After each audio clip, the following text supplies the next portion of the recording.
Terus bagaimana hubungan dengan anak saya yang sekolah sekarang? Oke. Ini mau nanya. sudah bersuci atau berwudu.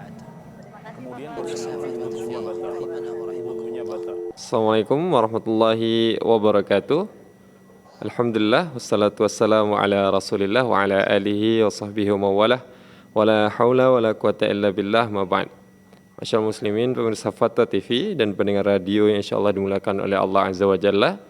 Ahlan wa sahlan wa marhaban bikum. Alhamdulillah, senang sekali rasanya masih bisa menyapa para pemirsa Fatwa TV dan pendengar radio dimanapun Anda berada. Tentunya di acara kesayangan kita di live interaktif Fatwa TV, insyaallah pada kesempatan kali ini bertemakan Tarbiyah Islamiyah yang dibimbing oleh Al-Ustadz Nafi Zainuddin LCMHI, yang beliau merupakan Sekretaris 2 merangkap anggota Dewan Fatwa Perhimpunan Al-Irsyad. Alhamdulillah kita telah terhubung bersama Al-Ustadz Nafi Zainuddin hafizahullah ta'ala melalui sambungan telekonferensi. Mari sama-sama kita sapa beliau terlebih dahulu. Ya. Assalamualaikum warahmatullahi wabarakatuh. Ustaz. Waalaikumsalam warahmatullahi wabarakatuh. Gimana kabarnya Ustaz? Sehat Ustaz? Alhamdulillah. Insyaallah. Bagaimana antum? Alhamdulillah khair insyaallah Ustaz. Baik Ustaz, ya, ucapkan jazakumullah khairan atas kesediaan waktunya Ustaz. Insyaallah kita akan bersama Ustaz selama 1 jam ke depan untuk menjawab pertanyaan-pertanyaan masyarakat tentang tarbiyah Islamiyah Ustaz. Baik. Seperti biasa Ustaz, untuk mengawali acara kita pada kesempatan kali ini Ustaz, mungkin kita minta beberapa nasihat dari Ustaz. Falyatafaddal mashkuran ma'juran Ustaz. Alhamdulillahirabbil alamin. Nusalli wa nusallim ala asyrafil anbiya'i wal mursalin Muhammad ibn Abdullah al-Amin wa ala alihi wa ashabihi ajma'in wa man tabi'ahum bi ihsanin ila yaumiddin. يقول الله تعالى في كتابه يا أيها الذين آمنوا اتقوا الله حق تقاته ولا تموتن إلا وأنتم مسلمون. Alhamdulillah, kita bersyukur kepada Allah Subhanahu wa taala karena Allah Subhanahu wa taala memudahkan bagi kita untuk menuntut ilmu dan memudahkan bagi kita untuk mengenal ulama Ahlus Sunnah wal Jamaah, dan kita berupaya agar kita terus istiqomah di atas jalan kebenaran, di atas jalan sunnah Nabi sallallahu alaihi wasallam. Allah taala menyebutkan di dalam surat Al-Kahfi, wasbir nafsaka ma'al ladzina yad'una rabbahum bil ghadati wal 'ashiyyi yuriduna wajhah wa la ta'du 'aynaka 'anhum turidu zinatal hayati dunya wa la tuti' man aghfalna qalbahu an dzikrina wattaba'a hawahu wa kana amruhu furuta.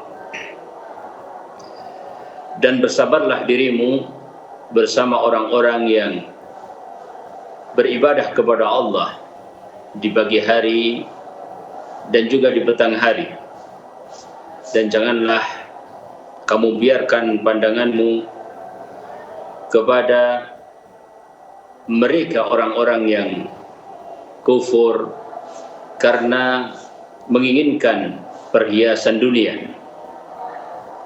dan janganlah engkau mentaati seorang yang hatinya dibuat lalai oleh Allah Subhanahu wa taala untuk berzikir kepada Allah Subhanahu wa taala, lalai dan mengikuti hawa nafsunya, dan urusannya menjadi urusan yang sia-sia. Ayat ini menunjukkan kepada kita agar kita istiqamah dan sabar bersama orang-orang yang berpegang teguh di atas sunnah Nabi sallallahu alaihi wasallam, orang-orang yang menuntut ilmu dan berupaya untuk mengikuti ulama ahli sunnah wal jamaah. dan kesabaran tersebut adalah merupakan akhlak dari Nabi kita sallallahu alaihi wasallam. Karena ketika Rasul sallallahu alaihi wasallam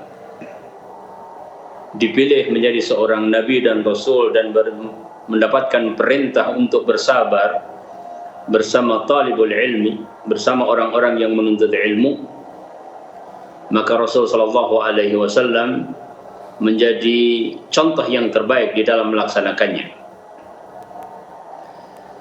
Utamanya di tengah maraknya mereka yang mengikuti hawa nafsu, mereka yang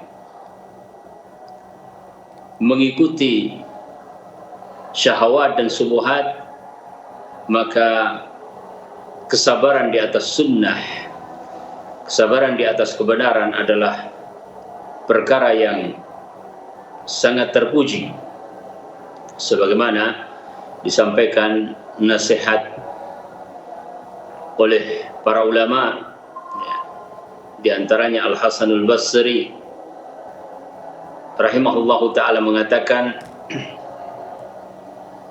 bahwasanya Ahlus Sunnah wal Jamaah adalah aqallun nas fima madha wa aqallun nas fima baqi.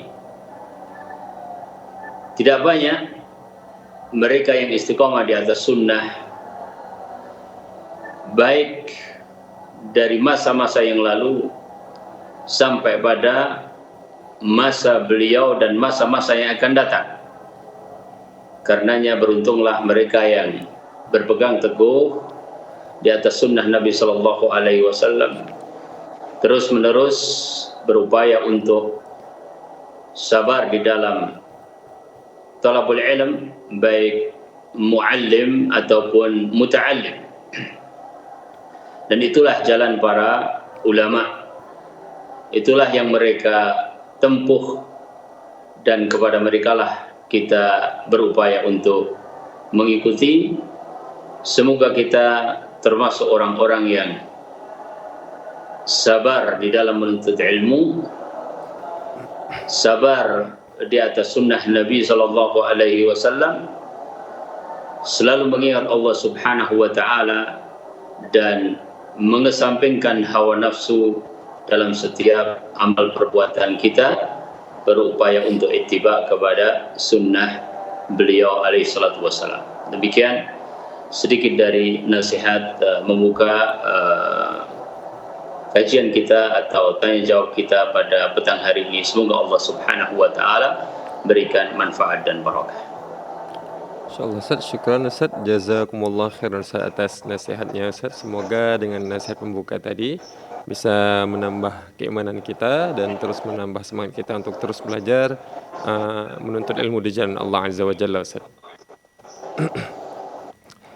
Baik Ustaz, syukran Ustaz sekali lagi, jazakumullah khairan.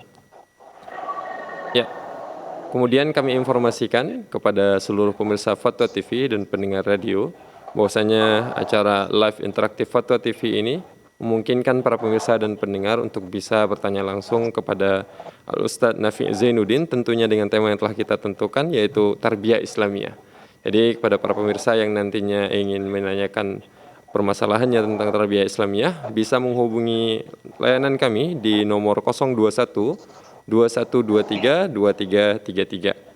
Ulangi sekali lagi, bagi para pemirsa yang ingin bertanya langsung kepada Ustadz Nafi' Zainuddin, nantinya bisa menghubungi nomor kami di 021 2123 2333. Kemudian sebelum kita mulai acara ini juga kami ingin menyapa para pemirsa, para pendengar, maksud kami para pendengar radio yang ikut mengikuti acara ini melalui siaran radio yang merelay acara ini. Dan di antara radionya ialah Radio Al-Hikmah Banyuwangi, ada Radio MDFM Probolinggo, kemudian ada Radio Da'i Tengaran, Radio Binbas Yogyakarta, Radio Sahabat Tegal, Radio Gema FM Bontang, Radio Hang FM Batam, Radio Tuah FM Riau, Radio Madinah Caruban, Radio Amuba Pangkal Pinang, dan Radio Mas FM Sragen. Ahlan wa sahlan wa marhaban bikum. Ya. Kemudian kami mengajak para pemirsa dan pendengar radio untuk bisa berjuang bersama kami, menyiarkan dakwah Islam ini ke pelosok-pelosok negeri melalui rekening aktif yang bisa disaksikan melalui layar kaca televisi Anda semuanya.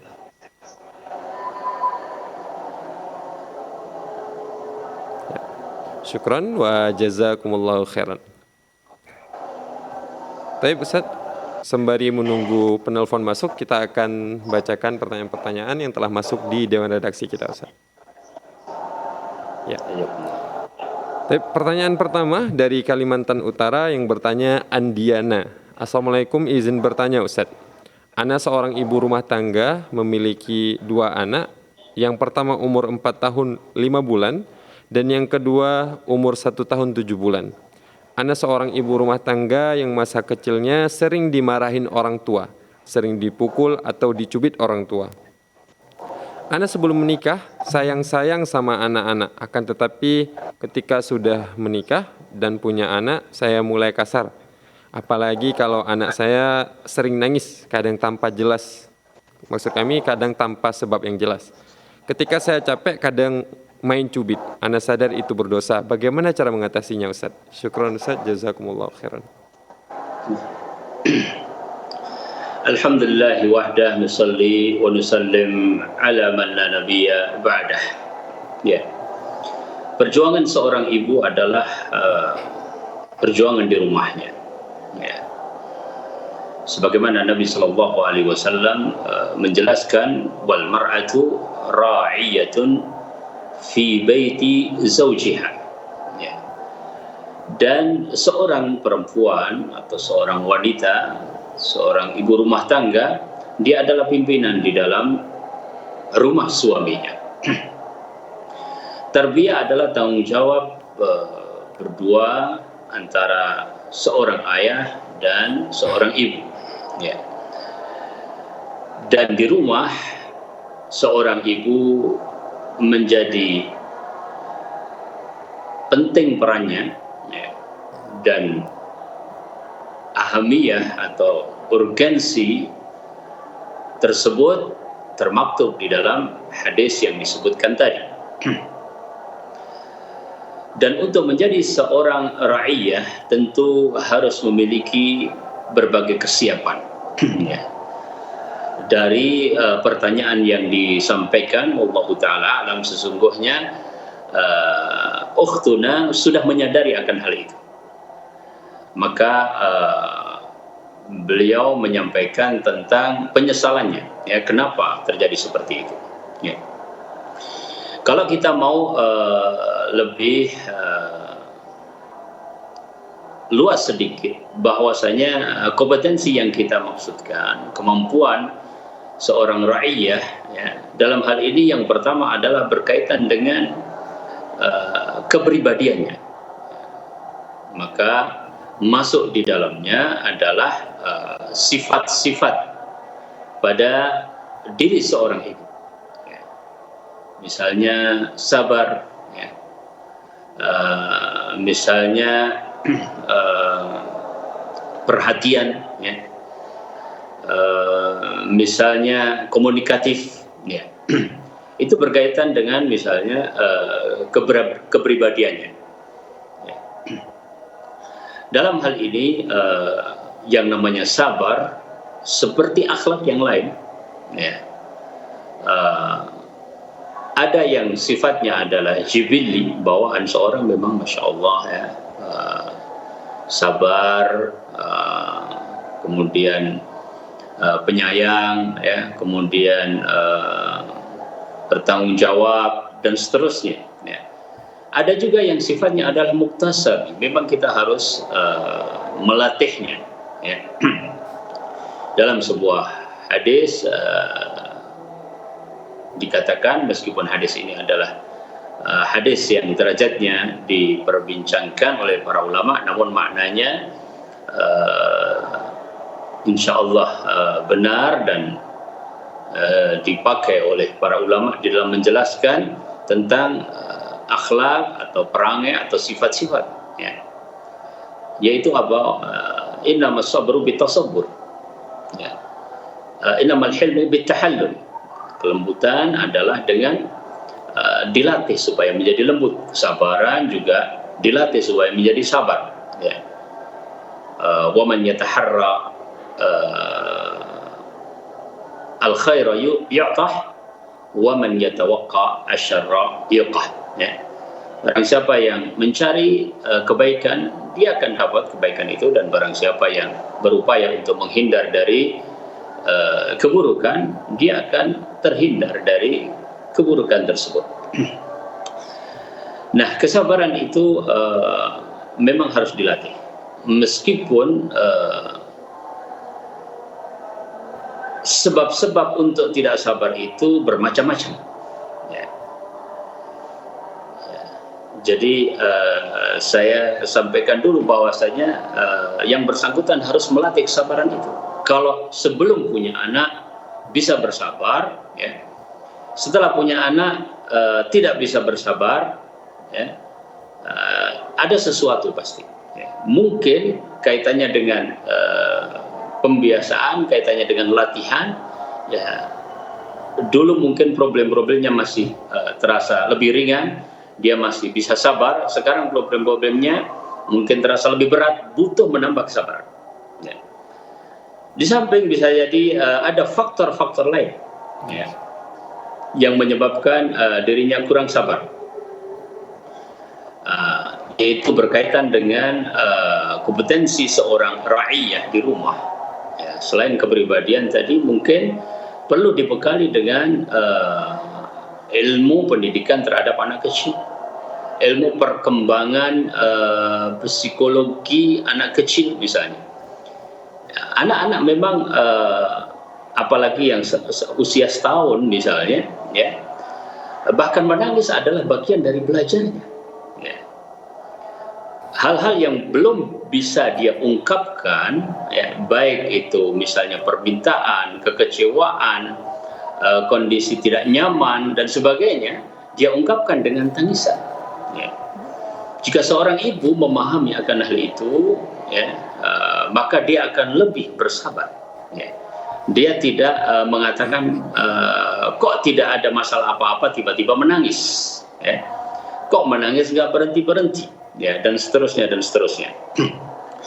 Kadang-kadang menangis perlu kita respon cepat kalau misalnya berbahaya atau bermotorat kalau dibiarkan. Kadang-kadang menangis mungkin kita hanya perlu untuk sabar saja, kita dengarkan, kita biarkan dan sebagainya. Ya. Itu adalah diantara manfaat kita mengetahui bagaimana perkembangan psikologi anak misalnya. Ya. Jadi dalam hal ini minimalnya dua hal tadi. Yang pertama adalah berkaitan dengan kepribadiannya, dan yang kedua adalah berkaitan dengan ilmu pendidikan anak. Perlu kita membekali diri, insya Allah itu akan menambah kesabaran. Kemudian yang berikutnya, bisa jadi ada faktor lain yang sebenarnya tidak ada pada anak. Ya, faktor itu mungkin ada pada dirinya sendiri, atau faktor itu mungkin ada pada suami, atau faktor itu justru dari masalah-masalah yang lain. Ya. Namun berimbas kepada sikap dirinya, bisa jadi juga karena kelelahan dan sebagainya dan sebagainya. Ala kulli hal, bahwa kita tahu bahwasanya sabar itu adalah salah satu kunci yang sangat penting untuk keberhasilan di dalam mengawal pendidikan anak-anak kita. Ya. Makanya Rasul Shallallahu Alaihi Wasallam, ya, yang diamanati untuk mendidik umat, ya, diminta untuk bersabar. Ya. Wasbir, ya, wa ma sabruka illa billah. Ya. Kita minta tolong kepada Allah agar Allah karuniakan kesabaran kepada kita. Ya. Wasbir kama sabara ulul azmi minar rusul, bersabarlah sebagaimana sabarnya ulul azmi di kalangan para rasul. Itu beberapa masukan yang mungkin bisa kita sampaikan. Semoga Allah Subhanahu wa taala memberikan manfaat. Barakallahu fikum. Syukran Ustaz wa jazakumullah khairan Ustaz atas jawabannya. Ya. Tapi kita kemudian pindah ke pertanyaan selanjutnya Ustaz. Pertanyaan dari Rosiana di DKI Jakarta. Assalamualaikum warahmatullahi wabarakatuh. Ustaz, saya mau bertanya. Ya, saya dari kecil sudah belajar mengaji tauhid, fikih, sorof, nahwu, tajwid, dan yang lain. Setelah berumah tangga, saya mulai mengikuti sunnah dan kajiannya.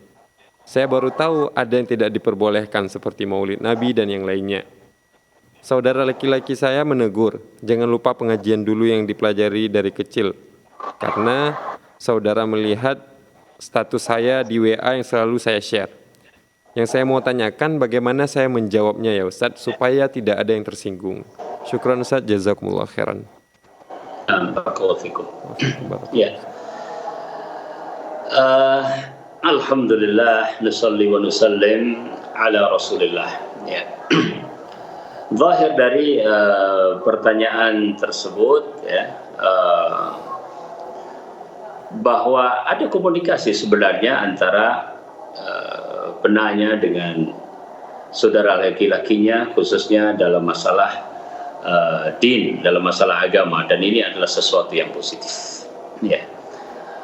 Dan dari cerita yang disampaikan juga sebenarnya memang Masya Allah merupakan karunia Allah Subhanahu wa Ta'ala, sejak kecil sudah berada di lingkungan yang mengaji, ya. Baik itu tauhid, ya, fikih, kemudian bahasa Arab, dan materi-materi yang lain. Ya.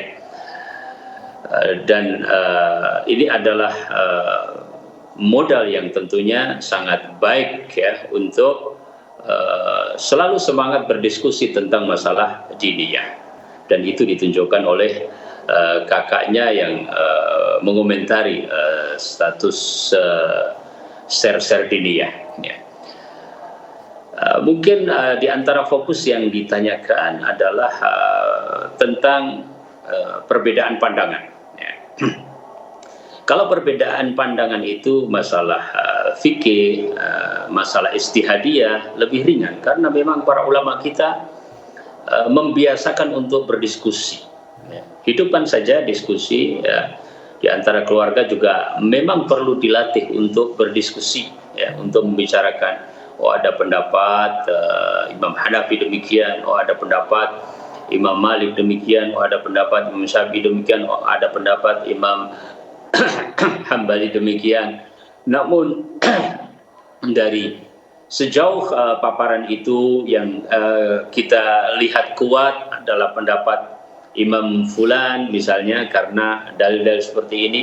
Kalau sudah sampai seperti itu, Masya Allah ya, itu nikmat yang luar biasa.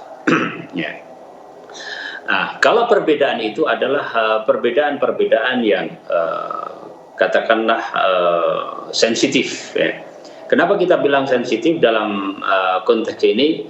Yakni dahulu di rumah biasa melakukan hal tersebut, kemudian sekarang tidak melakukan. Ya. Bagaimana supaya bisa menyampaikan tetapi tidak tersinggung? Ya. Ya, ajak saja untuk iklim diskusi tadi, wallahu a'lam, ya, sehingga lebih mengedepankan ilmu, lebih mengedepankan ilmiah. Kita tidak langsung misalnya mengatakan ini yang benar atau ini yang salah, meskipun kita meyakini bahwasanya itulah yang benar menurut kita, tetapi ketika kita mau menyampaikan kepada orang tertentu, tentu kita melihat kondisi orang tersebut. Ya. Tentu kita juga bisa mengingatkan bahwa kita cukup bersyukur di lingkungan dahulu diajari agama, sekarang lebih mudah untuk belajar agama karena background tersebut. Ya. Adapun dalam masalah yang ditanyakan maulid misalnya, ya, kita yakini bahwasanya Nabi Shallallahu Alaihi Wasallam tidak melakukan itu, para khulafaur rasyidin tidak melakukan itu, para sahabat tidak melakukan itu, sehingga dalam keyakinan kita yang mantap bahwasanya itu adalah perkara yang tidak diajarkan oleh Rasul Shallallahu Alaihi Wasallam. Ya. Nah, karena masalahnya adalah masalah pada sebenarnya diajarkan atau tidak diajarkan, cuma ya supaya tidak tersinggung, ya, supaya bisa diterima dengan baik, ya, kita lihat bagaimana menyampaikan hal tersebut dengan cara yang tepat dan waktu yang tepat. Saya melihat bahwa ya, dengan menghidupkan iklim ya tadi untuk kembali kepada dalil itu adalah cara yang terbaik. Ya. Kemudian yang kedua bahwa kita juga perlu menyampaikan kabar gembira berupa apa? Bahwa kita sangat menghormati Nabi, kita sangat mencintai Nabi, kita sangat mengenang Nabi dengan cara-cara yang lain. Ya. Caranya apa? Misalnya kita selalu membaca sirah. Caranya apa? Kita mencontoh akhlak-akhlak Nabi. Ya, tidak mencukupkan dengan hanya membaca syair-syair yang berkaitan dengan kelahiran Nabi misalnya. Ya. Artinya kita mengajak kepada saudara kita untuk lebih besar di dalam mengimplementasikan kecintaan kepada Nabi Shallallahu Alaihi Wasallam. Ya, bisa juga kita hadiahkan mungkin sebuah buku, ya, atau bisa jadi dari tulisan-tulisan yang ringan-ringan dulu, ya, dibawa kepada bahwa agama itu adalah dalil. Ya. Ibadah itu adalah dalil. Ya. Sampai bahwasanya itu masuk, insya Allah semoga bisa menerima ketika diberikan pengertian kepadanya bahwasanya Nabi SAW tidak memberikan tuntunan tersebut, ya. Dan orang-orang yang terbaik tidak melakukan hal tersebut. Wallahu ta'ala alam. Masya Allah, tabarakallah. Syukran wa jazakumullah khairan atas jawabannya. Ya, kami mengajak para pemirsa untuk bisa berinteraksi langsung, mengambil kesempatan emas ini, berinteraksi langsung dengan Al-Ustadz Nafi' Zainuddin, hafizahullah ta'ala, tentunya dengan tema yang telah ditentukan, yaitu Tarbiyah Islamiyah, di nomor layanan kami 021 21 23 23 33. Ya, syukran wa jazakumullah khairan. Tapi Ustaz, kita lanjutkan pertanyaannya Ustaz. Pertanyaan selanjutnya dari Sulfiana di Sulawesi Tengah. Assalamualaikum warahmatullahi wabarakatuh. Maaf Pak Ustadz, sedikit saya berbagi cerita tentang pekerjaan saya sebagai seorang guru di sekolah luar biasa. Saya mengajar anak autis yang sekarang anak itu sudah balik. Apakah boleh di saat pergi ke toilet saya mengikutinya? Karena kalau saya tinggal, dia bahkan belum paham untuk memakai pakaiannya sendiri. Jadi mesti harus diajarkan. Bagaimana menurut hukum Islam? Syukran Ustaz, jazakumullah khairan. Alhamdulillahi wahdah, nusalli wa nusallim ala man la nabiyya ba'dah. Ya. Pekerjaan yang sangat mulia karena kita membantu orang-orang yang membutuhkan, ya. Terutama mereka yang diberikan ujian oleh Allah Subhanahu wa taala, seperti anak yang autis yang membutuhkan perhatian lebih, ya, membutuhkan tahapan-tahapan tertentu di dalam mendidiknya, ya. Dan sekolah-sekolah luar biasa ini adalah luar biasa, masya Allah, ya. Perlu diperbanyak. Dan alhamdulillah di tempat kami misalnya, maksudnya di daerah kami, juga di beberapa daerah yang lain itu sudah dikembangkan sedemikian rupa, misalnya juga pendekatan dengan Al-Quranul Karim, ya. Orang tuanya lebih senang, masya Allah, ya, bisa menghafal Al-Quranul Karim, ya. Kemudian diajarkan tata cara agama yang menjadi kewajiban-kewajiban, terutama usia-usia balik itu sudah harus misalnya menjalankan syariat Islam sesuai dengan ketentuannya. Jadi masukan saya kepada ukhtuna agar memberikan masukan kepada pimpinan untuk lebih mengembangkan dan lebih memfasilitasi, terutama juga guru agama, juga di dalam hal ini barangkali bisa diupayakan tentang anak-anak yang autis seperti itu, ya, ditangani oleh yang sesuai, artinya secara jenis, ya, laki-laki oleh laki-laki, perempuan oleh perempuan. Sebab Allah Ta'ala alam, perkara yang ditanyakan tadi kalau tidak sampai darurat ya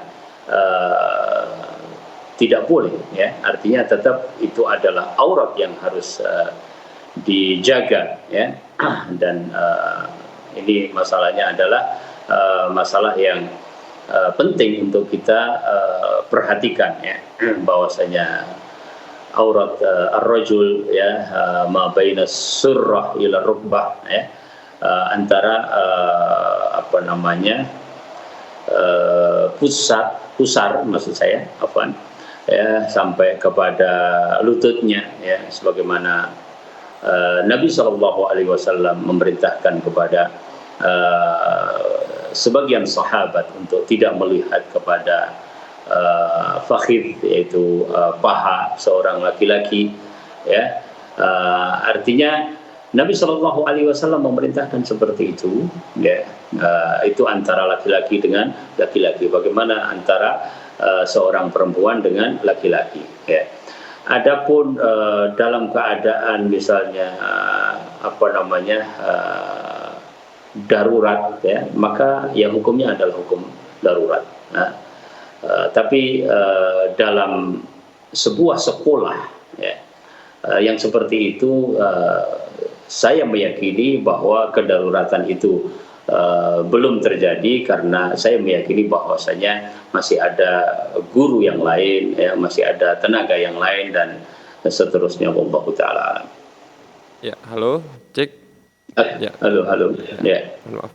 Ya. Ya, syukran Ustaz, jazakumullah khairan atas jawabannya, dan kami ucapkan jazakumullah khairan juga kepada yang telah bertanya. Tapi Ustaz, sepertinya sudah ada penelpon yang masuk Ustaz. Kita angkat telepon terlebih dahulu Ustaz. Assalamualaikum Fatwa TV. Waalaikumsalam warahmatullahi wabarakatuh. Ya, ahlan wa sahlan Bapak Aldi ya, di Kalimantan ya. Aldi di Ya, Kalimantan ya. Ya. Silakan Bapak. Assalamualaikum nih Pak Ustadz. Waalaikumsalam warahmatullahi wabarakatuh. Ya, izin bertanya ini Pak Ustadz. Nih Pak Ustadz, mengenai masa saya kan sebelum tidur Pak Ustadz sholat witir 3 rakaat. Kemudian saya bangun qiyamul lail, sholat tahajud Pak Ustadz. Apakah saya masih bisa mengerjakan sholat witir tetapi tetap jumlahnya ganjil begitu? Nah, Pak. Ya. Cukup Bapak ya? Iya Pak, iya. Syukran Bapak, jazakumullah khairan. Ya, tafadhol Ustaz. Nah, barakallahu fikum. Ya. Adapun tentang sholat witir di saat sebelum tidur dan kemudian bangun malam, kemudian sholat tahajud, apakah witir lagi? Wallahu ta'ala alam. Bahwa pendapat yang kami yakini, misalnya Syekh bin Baz menyatakan bahwa cukup menambah tahajud tetapi tanpa witir, karena sudah witir di awal ya. Karena Nabi SAW menganjurkan kepada kita agar witir itu adalah akhir dari sholat kita. Oleh karenanya kalau sudah witir di awal waktu, kemudian malam menambah sholat tahajud tetapi tanpa witir. Wallahu ta'ala alam. Syukur Ustaz jawabannya, jazakumullah khairan, dan kami ucapkan jazakumullah khairan kepada yang telah bertanya. Tapi Ustaz, kita melanjutkan pertanyaan dari hamba Allah di Jawa Barat tentang anak autis lagi Ustaz. Saya seorang guru untuk anak autis. Kebetulan murid saya sudah berusia 10 tahun. Namun masih perlu banyak dibantu, salah satunya juga dalam berwudu dan dalam gerakan sholat. Pertanyaan saya, apakah sholat anak didik saya menjadi tidak sah karena saya menyentuhnya? Syukran, jazakumullah khairan Ustaz. Nah, barakallahu fikum. Wafikum barakallahu. Alhamdulillah, nusalli wa nusallim ala Rasulillah ya. Ternyata banyak ya kasus-kasus yang berkaitan dengan mungkin anak autis dan sebagainya, tapi alhamdulillah kita bersyukur kepada Allah Subhanahu wa taala, kepada para penanya yang berupaya untuk mengetahui lebih jelas hukum-hukum yang berkaitan dengan hal tersebut. Adapun tentang menyentuh lawan jenis, para ulama berbeda pendapat apakah membatalkan wudu atau tidak ya. Terbagi menjadi 3 pendapat ya. Ada yang mengatakan mutlak membatalkan ya. ada yang mengatakan membatalkan kalau dengan syahwat menyentuhnya, kalau tidak ada syahwat maka tidak membatalkan, dan ada juga yang menyatakan bahwasanya tidak membatalkan. Ya. Adapun madhab Syafi'i sebagaimana yang kita ketahui dari madhab al-Imam Syafi'i bahwasanya menyentuh itu dengan syahwat atau tidak dengan syahwat adalah membatalkan wudhu. Ya, oleh karenanya jika penanya itu memang bermadhab Syafi'i, maka demikianlah pendapatnya Imam Syafi'i. Ya. Ada dua pendapat yang lain, namun yang wallahu taala alam yang rajih menurut atau sejauh yang kami tahu adalah pendapat yang mengatakan bahwa bersentuhan tidak membatalkan, karena makna la mastum itu adalah berhubungan badan antara laki dan perempuan. Adapun sekedar menyentuh saja berdasarkan hadis bahwasanya Aisyah radhiyallahu taala anha menceritakan Rasulullah sallallahu alaihi wasallam yang mencium beliau radhiyallahu taala anha lantas pergi salat tanpa berwudu lagi, menjadi dasar bahwasanya bersentuhan antara laki dan perempuan tidak membatalkan wudu. Ya. Kemudian yang berikutnya dalam perkara menyentuh ini sesungguhnya ada masalah berikutnya bahwasanya tidak boleh secara hukum, ya. Artinya dilarang, diharamkan untuk saling menyentuh, tetapi menyentuh di dalam hal ini tidak membatalkan wudu, wallahu taala alam. Insyaallah, syukran Ustaz, jazakumullah khairan Ustaz atas jawabannya. Masya Allah, ini cukup banyak sepertinya pertanyaan-pertanyaan tentang anak-anak autis ini Ustaz ya. Mungkin kedepannya Ustaz bisa buatkan buku Ustaz tentang bagaimana mendidik anak autis dan sebagainya Ustaz. Masya Allah. Tapi Ustaz, kita lanjutkan pertanyaannya Ustaz. Pertanyaan dari Aan Andika di Lampung. Assalamualaikum warahmatullahi wabarakatuh. Ustaz izin bertanya, bagaimana cara mendidik anak sesuai tuntunan Rasulullah? Syukran jazakumullah khairan. Masya Allah ini. Masya Allah. Nah. Ya. Alhamdulillah nusalli wa nusallim ala Rasulullah. Itu semuanya adalah harapan kita dan usaha kita. Ya, bagaimana mendidik anak-anak kita, ya, murid-murid kita, santri-santri kita sesuai dengan Rasulullah Sallallahu Alaihi Wasallam mendidik para sahabat, ya. Dan di dalam hal ini butuh ilmu, ya. Karena apa? Ya, kita mendapatkan bagaimana Rasulullah Sallallahu Alaihi Wasallam mendidik para sahabat melalui nas-nas Quran, ya, melalui hadis-hadis Nabi SAW, kemudian melalui tulisan para ulama. Ya. Bagaimana para ulama menulis buku tentang tarbiyah, ya, tentang pendidikan. Ya. Bahkan para ulama banyak menulis tentang masalah ini, misalnya dari mulai tujuan, dari mulai cara, ya, dari mulai bagaimana seharusnya seorang guru, bagaimana seharusnya seorang murid, bagaimana orang tua, bagaimana dai dan seterusnya. Ya. Ya. Secara rinci kita tidak mungkin untuk membahasnya, ya, tetapi tentu kita bisa mengupayakannya dengan kita membaca buku-buku tersebut. Ya.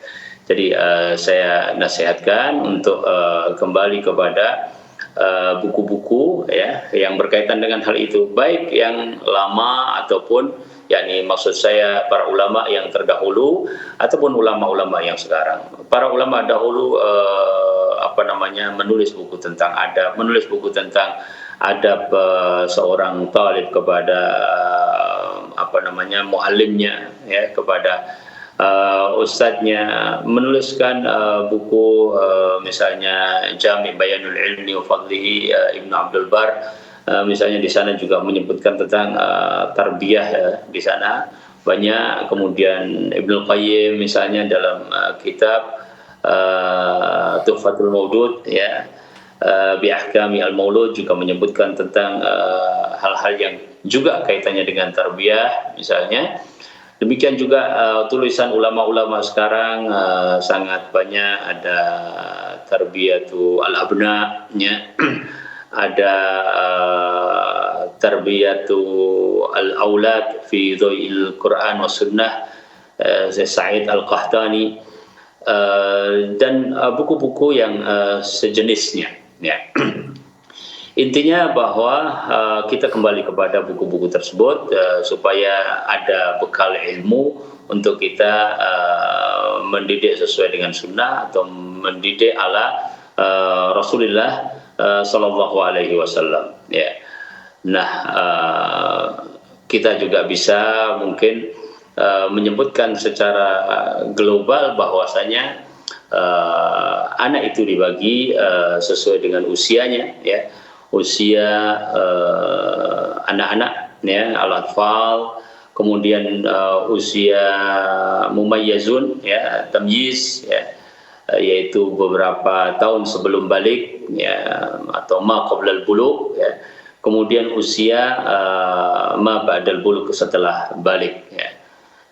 Jadi apa yang perlu kita bekali sebelum balik adalah apa yang akan mereka lakukan setelah balik, dimulai dari perkara yang paling utama, yang paling penting adalah membiasakan masalah tauhid, uluhiyah, mengenalkan kepada Allah Subhanahu wa taala, mengenalkan kepada agama ini, mengenalkan kepada Nabi kita sallallahu alaihi wasallam, kemudian dimulai dari perkara-perkara yang wajib untuk dilakukan ketika dia balik, ada yang kaitannya dengan anak laki-laki, ada yang kaitannya dengan anak perempuan, dan seterusnya. Kurang lebih seperti itu, wallahu taala a'lam. Masya Allah, syukran Ustaz, jazakumullah khairan Ustaz atas jawabannya Ustaz.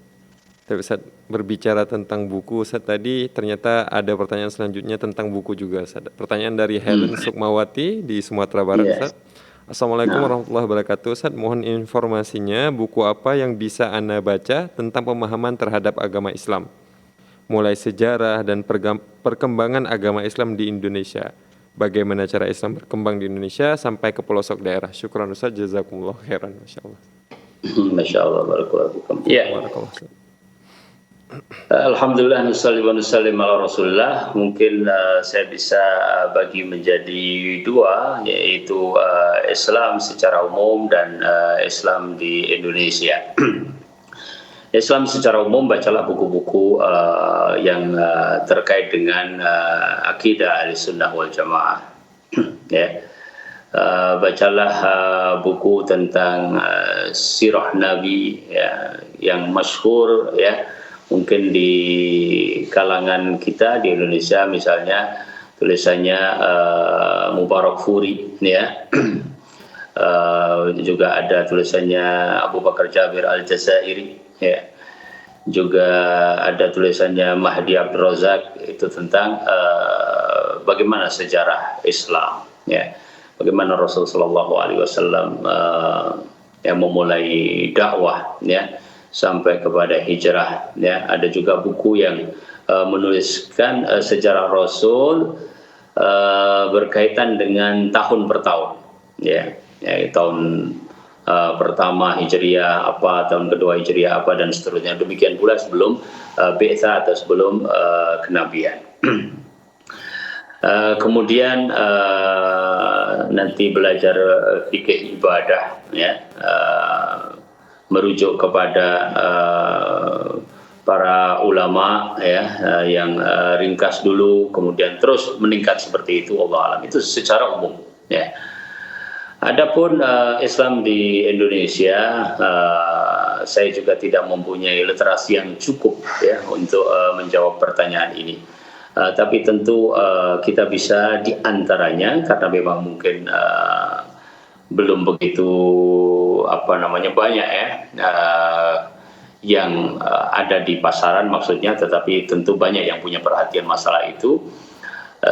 Kita bisa memulai dari biografi, ya, para tokoh, ya, para tokoh dakwah di Nusantara atau di negara kita ini, di Indonesia ini, ya. Misalnya tokoh-tokoh yang besar yang melahirkan organisasi besar yang mereka juga sudah sebelum kemerdekaan, ya,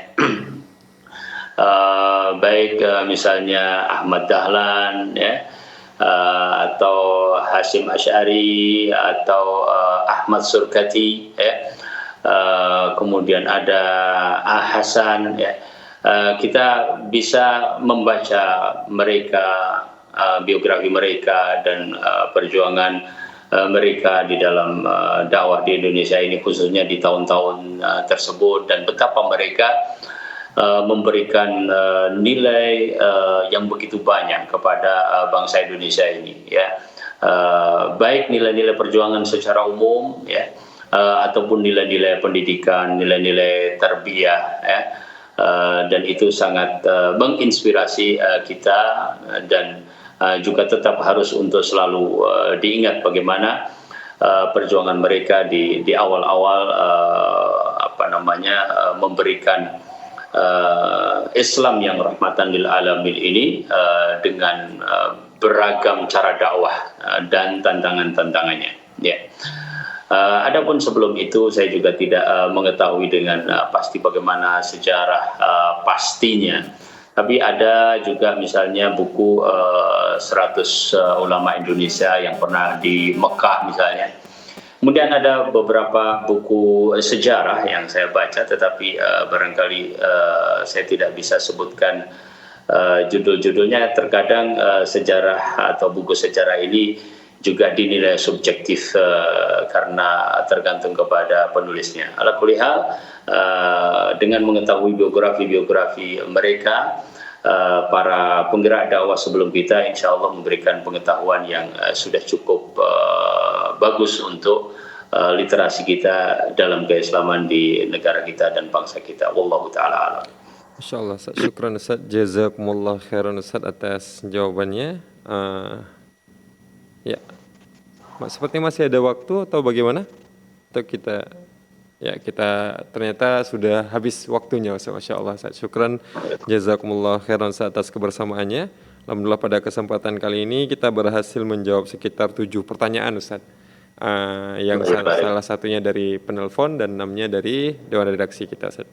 Mengucapkan jazakumullah khairan Ustaz atas waktunya selama 1 jam ini, Ustaz. Atas ilmunya yang banyak, kami doakan Ustaz selalu dalam lindungan Allah dan diberikan terus keberkahan umurnya, Ustaz.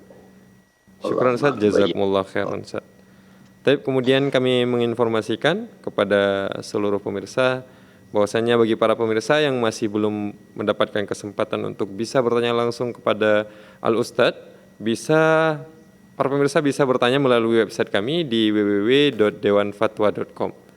Nah, melalui website ini para pemirsa bisa bertanya langsung dan insya Allah nanti akan dijawab melalui acara program layanan interaktif Fatwa TV.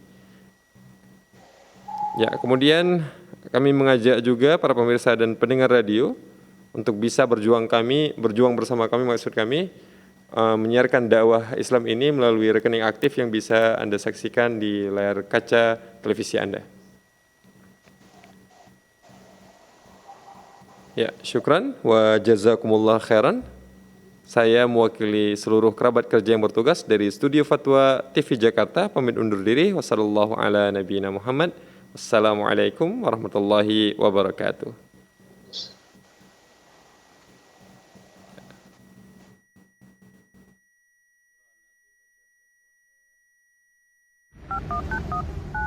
Ya Allah. Terus bagaimana hubungan dengan anak saya yang sekolah pesantren? Ini mau nanya. Sudah bersuci atau berwudu, Terima kasih kemudian Bapak. bersentuhan dengan suami, apakah wudunya batal?